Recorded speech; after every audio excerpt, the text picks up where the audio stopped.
Hey there, true crime friends. If you're seeing this video, that means I'm on vacation. But I didn't forget about you. Listen, I know you cannot start your day without true crime. So I planned ahead because I am a girl who likes to plan.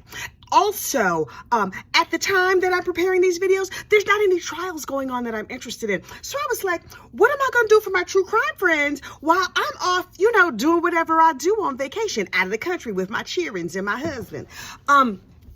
So I was just like letting my fingers do the walking through some crime archives. And I was like, what are we going to talk about? And then I ran across it. Honey, Chante Mallard. Now listen, you probably remember this case. And if you don't remember this case, I'm going to fill you in completely. So get back, get your coffee, get yourself a cool drink, and let's talk about Miss Chante. Let me tell you what happened. So this is the state of Texas versus Chante. And this happened in like the late 90s, right? This is back before they had cell phones. There was no geofencing. You know what they had to do? You had to go to a payphone to call somebody if something terrible happened. And honestly, given the germs that are on cell phones, ew, can you believe we used to use those on a regular? Child, I would keep some quarters and use a payphone in a minute. Don't let me have to page my boyfriend. I'd be like, boop, boop, boop, boop, boop, boop. Call me back at this number.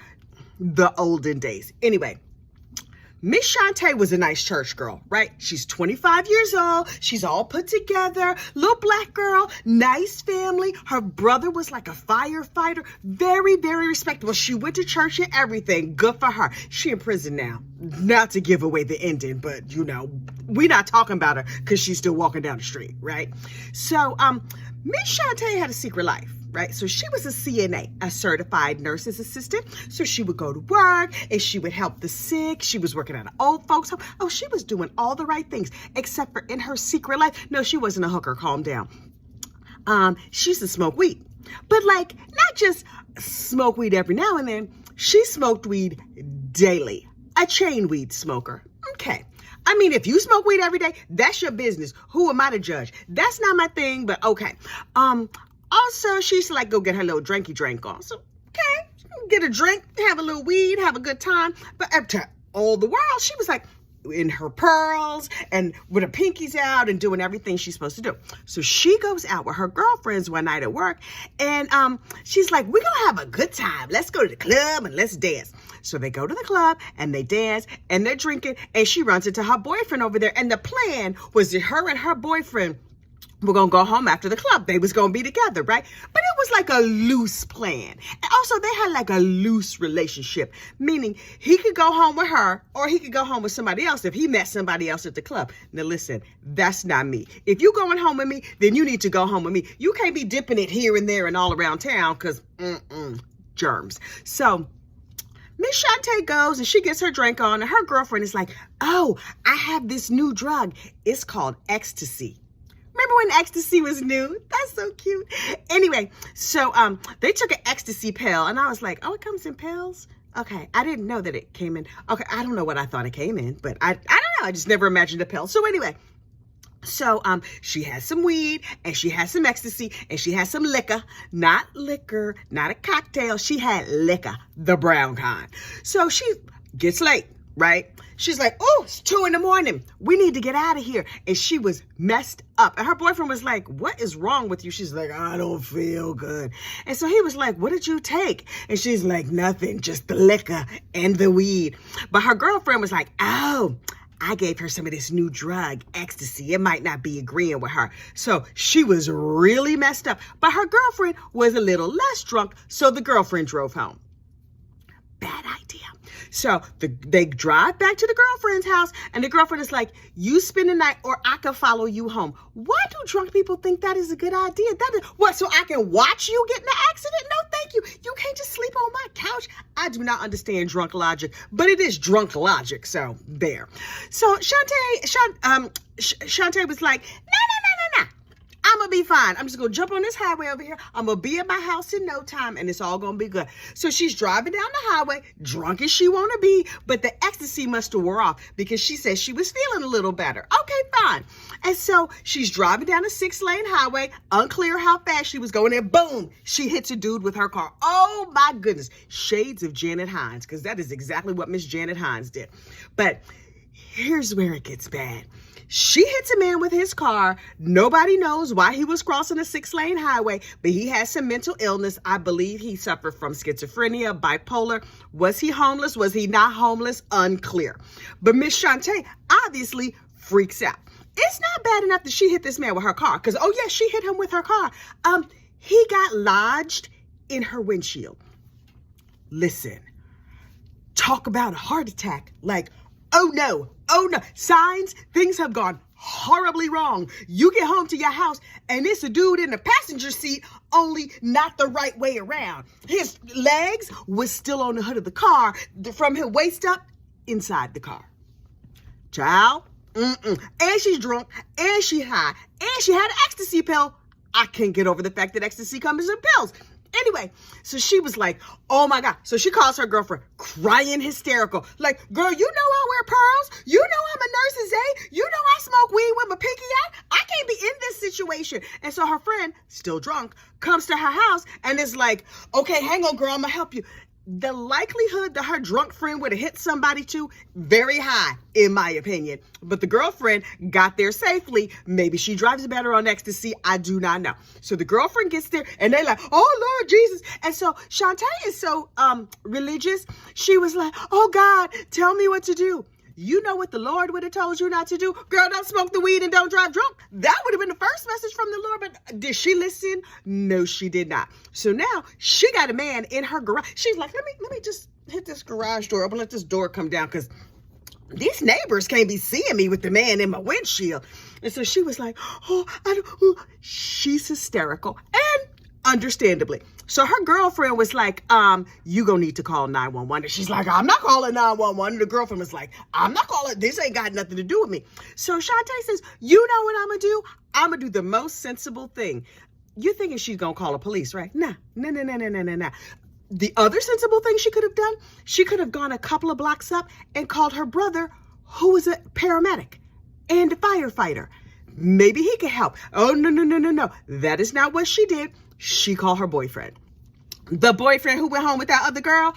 Imagine how mad he was when he gets to her house. And he was like, why'd you call me? Listen, that would have been my question too. I would have spun on my heel and been out. I don't know none of y'all. And he said, now this is a quote. You know I got paper on me. And I was like, I feel like I have heard that phrase before, but I do not entirely understand what it means. Means he was on parole. Girl, if you're a nice girl, why you dating a man on parole? But people make mistakes with they like, so who am I to judge? I'm a judge. But silently in my head, not out loud, because that would be rude. So anyway, the boyfriend was like, what the F? And so she was like, listen, last night, well, it's late now, right? A couple of hours ago, I hit him with my car. He's stuck in the windshield. I tried to get him out. He's too heavy. I can't move him. It's blood everywhere. What you want me to do? And he was like, dang, I'm going to do what you're supposed to do in this situation. I'm going to call my cousin Tyrone. So he calls his cousin Tyrone. Tyrone comes over, and now all four of these people sitting there looking at this car and looking at this, now a dead body. Because when she first hit him, when she first got home, her friend was like, girl, is he dead? And Chante was like, yeah. He's dead. And so they was like, oh my goodness. So Tyrone and the boyfriend rolled the man up in the rug. They got him out of the windshield and they just dumped him in the park. And everybody went about their business and acted like nothing happened. And so for months, they was just chilling. They have just committed the perfect crime. Accidentally committed the perfect crime. But you know what? There's always a blabbermouth in the group. So Miss Chante gave herself away. She's doing, and four people know this story. 4 people in all the world know this story. Now, my guess, it would have been that cousin. Tyrone would be like, I ain't got no loyalty to none of these people. But no, Tyrone kept his mouth shut. The cousin, Vaughn, kept his mouth shut. The girlfriend from work kept her mouth shut. Chante had a little liquor and was like, you know what I did? I hit a man with my car one night. Oh, yeah, girl, I hit this dude. Chante, you threw yourself under the bus. Ain't no excuse for that. And so she's out here. Oh, 2 weeks later, she was back out at Mr. Frog's or whatever the name of the club was. She was out drinking at the same place, getting her booty shake on, having a very good time. And I was like, you not living right. When something like that happens, when you accidentally get away with murder, right? You happen to commit the perfect crime. You know what you need to do? Live right from then on out, right? You wouldn't have caught me speeding. You wouldn't have caught me tailgating. You wouldn't have caught me doing. No, I would have been at church on Sunday. And I don't even believe in going to church. I would be, let me just sit here and read a nice book of poetry or say a prayer or do whatever. You wouldn't have caught me doing nothing. But what was she doing? Oh, she had at the club. I bet you $1 she was driving drunk again too, because she's stupid. So anyway, she and her little group of girlfriends, oh, she told all the girlfriends.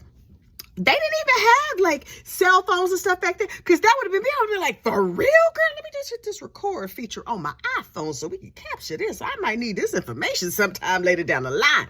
But she told her friends. She was drinking, she was partying, she was doing her thing, and she was running her mouth to her friends, to her group of girlfriends.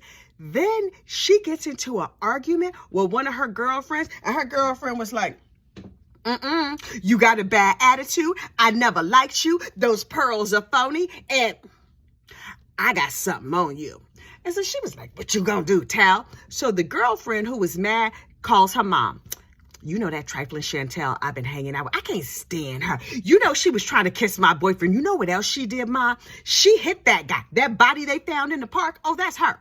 And her mother, the first person in this whole story with some common damn sense, was like, baby, I don't know all the details, but you gonna need to call the po-po and let them know. So the girlfriend was like, okay, that's what I'm gonna do. So she like, boop, boop, boop, boop, boop, boop, boop. Hello, 911. Remember that dude they found in the park? I know who did it. It was one of my best friends. Now listen, the original best friend who was there the night of the event, oh, this was not her. This was Miranda, another girlfriend with a big mouth.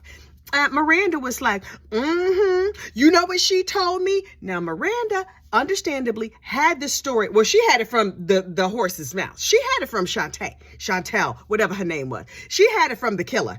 But she added some sauce on it, because she was like, a regular story. She just hit the dude and he died. Like, that's bad, but let me put a little sauce on this and make it better. And you know what else she did? He was still talking, and they had a whole conversation while he was sticking out of her car. And then she went in the house and had sex with her boyfriend, and she hid the body for 3 weeks. And she might still have bloody evidence at her house. Popo, go get her. So, of course, the police was like, thank you very much. What is her name? What is that information? And they went to her house, where they found the seat from the car, all kinds of blood. The car was still there. Girl, why you still got that car? She is clearly not a criminal mastermind. She still had the car. And so the police were like, oh, look at all this lovely forensics we have just sitting right here in your garage. And so her parents were like, I'm sorry, Chante did what? And so she was like, Mom and Daddy, I got to tell you something. So she ended up going to court. Now, listen, they took her to court. Her parents, good parents, hired her an attorney, a good attorney. They wasn't going with like whatever attorney the state was offered. They were like, we're going to get you a private defense attorney, and we're going to take care of this and get you the lowest possible sentence. Because Mom and Daddy had good sense. This girl was 25 years old, and they were like, okay, yes, she has ruined this man's life by killing him. She's possibly ruined her own life by possibly going to prison. But you know what we're going to do? We're going to plead guilty to tampering with evidence. The rest of that, no, thank you. We're going to, we're not guilty. Not thank you. Not guilty. So the cops really still couldn't make the case. It was a circumstantial case with some very good circumstances, but Miranda, who put sauce on the story, well, she was not really that reliable. The people who really knew what was Tyrone, the boyfriend, and T. Fry was the name of the good girlfriend who gave her the ecstasy pills. T. Fry was like, don't be calling over here. I ain't speaking to Miranda no more. I ain't speaking to Chante no more. I never really knew the boyfriend. I do not know Tyrone. Don't ask me nothing. So the cops were like, okay, ma'am.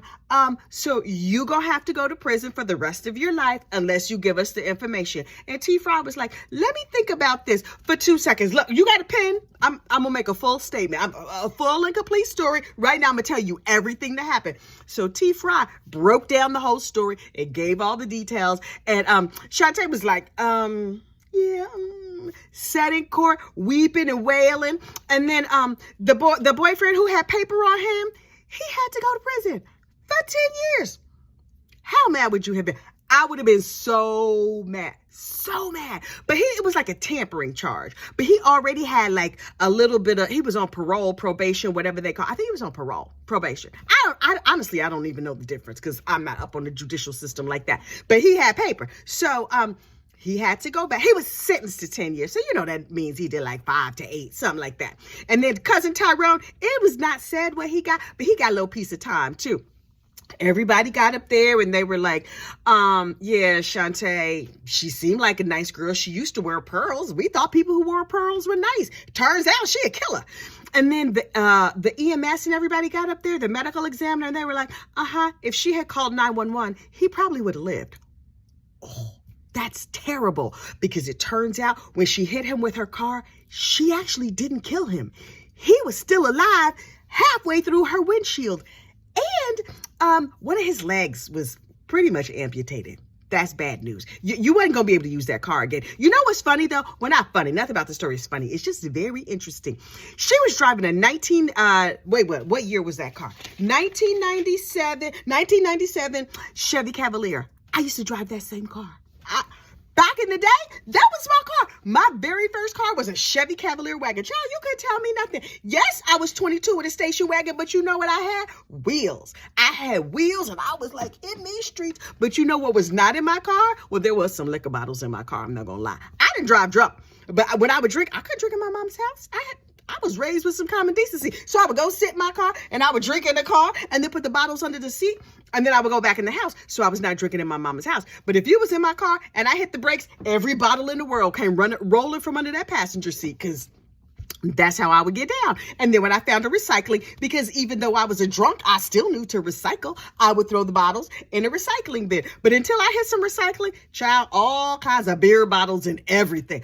But I digress. So when I saw that she had a Chevy Cavalier, I was like, ooh, we Cavalier sisters. Anyway, so they towed the Chevy Cavalier. They got all the information. And then she got convicted. It was sad, but okay. She got convicted. And then she was like, in the penalty phase, I'm going to take the stand and tell them how sorry I am. And I'm going to wear my best pearls, and I'm going to get my hair did, and I'm going to put on a very frumpy suit, and I'm going to look as plain as humanly possible. So she got up there and she looked as plain as humanly possible. Now, keep in mind, this jury deliberated for 1 hour. Just one. Okay, so she knew she was going down. Convicted, guilty on all charges, first degree and tampering, blah, blah, blah. And then she was like, I'm very sorry. I did wrong, and I pledged to change my ways. And yes, I was drinking a lot, and I was smoking weed every day for the last 6 years, lady. She was the nurse, and according to her, this is what she said. I'm not telling stories on her. This is what she said. She was going to the nursing home high every day for 6 years, taking care of the people. Okay, it was only a matter of time till she killed somebody, because she needed Jesus, AA, therapy, I don't know what else, but she didn't need to be up at the club. And the prosecutor was like, you know how I know she wasn't serious about changing? Because 2 weeks after this happened, she was back up at the same club, getting her groove on, picking up men and stuff. I was like, oh, okay, Chante. So now she's in the Texas Department of Corrections for 50 years. 50, that's a long time. Especially when she was 25 when she went down. 50 years. But here's the thing. This case happened a long time ago. It happened in the late 90s. And so she's eligible for parole in, what did they say, 2027? That's a couple years from now. Y'all, we might see Chante out here on these streets. If you see a weed smoking nurse, you could be like, Chante girl, is that you? Okay. I'm going to let you get on with your day, because I have just rattled on and on today. It's going to take this video 500 years to upload. But I'm telling you, I'm giving you 20 minutes, and I'm on vacation. I normally don't have this kind of free time. But tomorrow, there'll be another case. We're going to have some other criminal to talk about. Just me and you, early in the morning with our coffee. I will see you then. Bye.